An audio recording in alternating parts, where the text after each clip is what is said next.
Trench warfare during World War I felt like a never-ending stalemate. The days of battle were all painfully repetitive. One side mounted an infantry approach as the other defended from their trenches with artillery and machine guns. That was until a day when German soldiers peered out of their trenches and found themselves staring down a line of strange metal-covered vehicles, big as barns, creeping along on their tracks and firing ammunition. The age of tank warfare had begun. In this video, we're exploring how tanks from different eras would fare against each other if they were to meet on the battlefield. If that sounds like something you're interested in, hit that subscribe button and the notification bell to catch all our videos. The first tanks to roll onto the battlefield in 1916 are hardly recognizable as tanks by today's standards.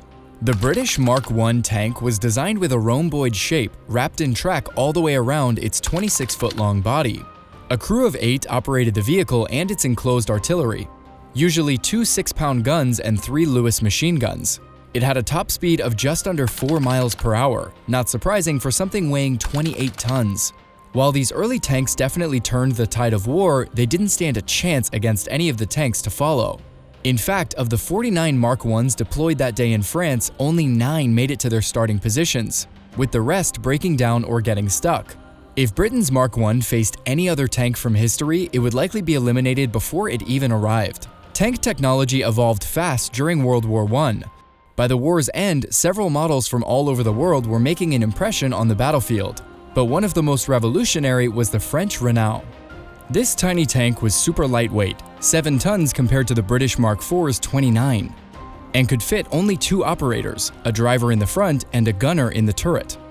It was the first tank to carry its weapons in a turret that could spin 360 degrees, giving it a significant advantage over tanks that could only fire in one direction. Plus, for the first time, the engine was located in a separate compartment at the back of the tank, making it much more comfortable and safe. It was speedy, clocking in at 7 miles per hour.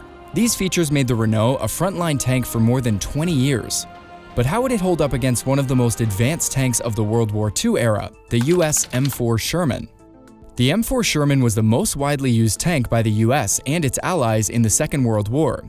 It was lighter and more maneuverable than earlier heavy tanks, and its 400 horsepower gas engine gave it a top speed of 30 miles per hour, making it one of the fastest tanks in use.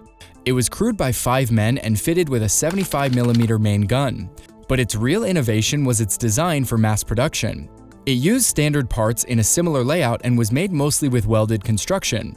Welding is faster and easier than riveting. Plus, the M4 was built using assembly line production methods. Factories could churn out these war machines at a breakneck rate, making it incredibly easy to replace losses and keep up with demand. But how would one of these 30-ton monsters stack up against a nimble Renault FT? The advanced firepower of the M4 Sherman has an obvious advantage over the FTs. The Renault could launch either 37mm shells or fire a 7.92mm machine gun from its rotating turret, while the M4 has a 75mm main gun and a Browning machine gun. Some Sherman models were fitted with smoke mortars, flamethrowers, and 155mm howitzers. The Renault FT had thin skin at 22mm thick, so a direct hit from the M4 would be disastrous. But the much thicker armor of the M4, up to 3 inches in some places, could withstand most impacts from the Renault. And while much lighter, the FT couldn't outrun the M4. So does the Renault stand a chance in any hypothetical battle against the M4? Maybe. That's because the M4 had a fatal flaw: it often caught fire. So many M4 Shermans went up in flames during World War II that it earned nicknames like Tommy Cooker and the Burning Grave. The Sherman had a loss rate of over 500% in some divisions. The culprit was likely its storage of ammo in unprotected platforms above the tracks. If the FT managed a direct hit in this area, the M4 could quickly go up in flames. In this matchup, the terrain could give the Renault an advantage. The tiny tank could traverse forests, cross ditches, and navigate other tricky landscapes. While the Sherman was reliable on most terrain, the size of the FT gives it a slight edge in very specific situations. The chances of a Renault FT standing up to an M4 Sherman are small, but not entirely impossible. While the M4 Sherman dominated the landscape of World War II in sheer numbers, development on other tanks was still at full tilt. The British Centurion tank missed the end of the war in Europe by a month, but quickly became one of the most popular designs. and was used by some armies until the 1990s. It featured a powerful 20-pounder gun and a stabilized gunner sight, allowing accurate firing while the tank was moving. It also had a sophisticated suspension system that provided a smooth ride over rough terrain. Additionally, it was one of the first tanks to have a sloping armor design, which increased its protection against enemy fire. It remains widely regarded as the first main battle tank because of its perfect balance of mobility, firepower, and protection.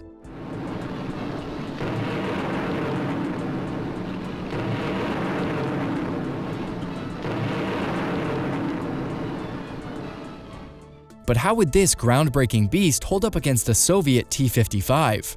The T55 was officially adopted by the Soviet Union Army in 1958.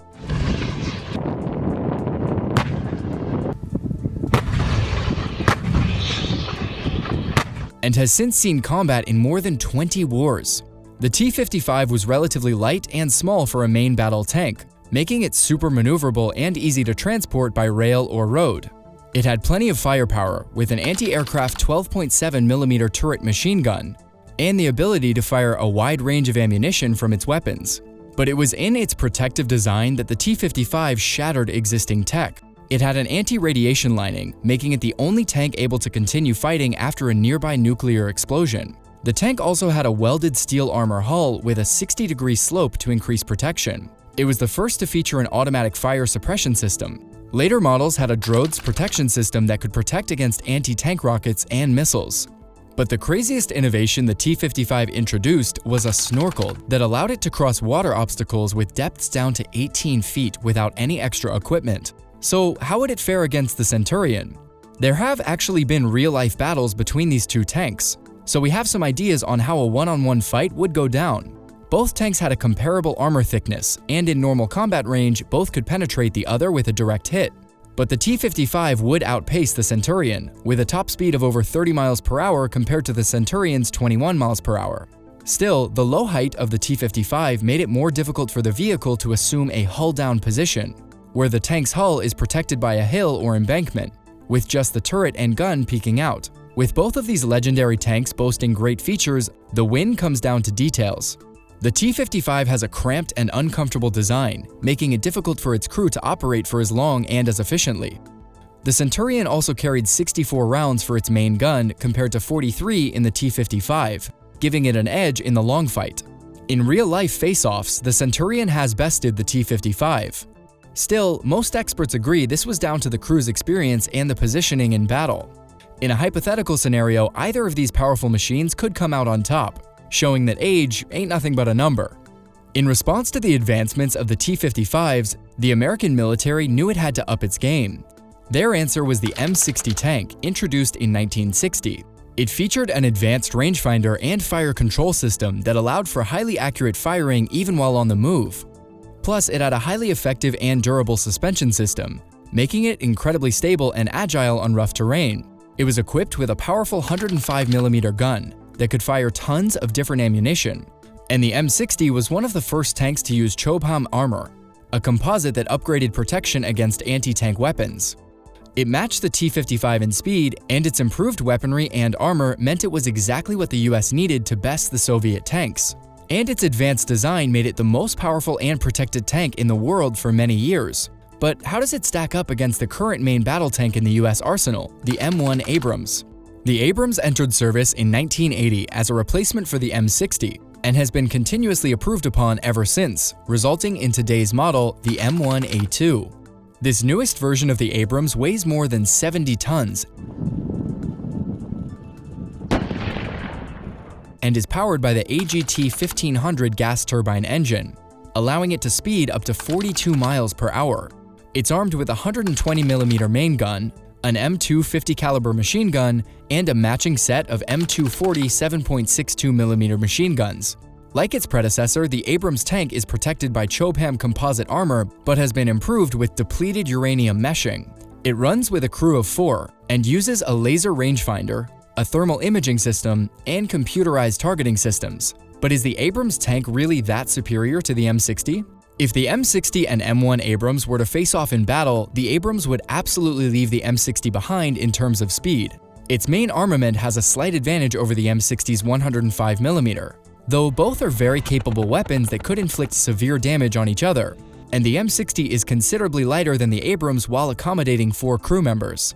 Newer models of the M60 were outfitted with improved fire control systems and thermal sights, meaning it could hold its own in a nighttime fight with the Abrams. But the Abrams' low profile and small thermal signature would make it difficult for the M60 to spot, and the M60 simply doesn't have the tech to keep up with the Abrams, which boasts a ballistic computer, 2 thermal sights, digital battlefield management, and advanced communications.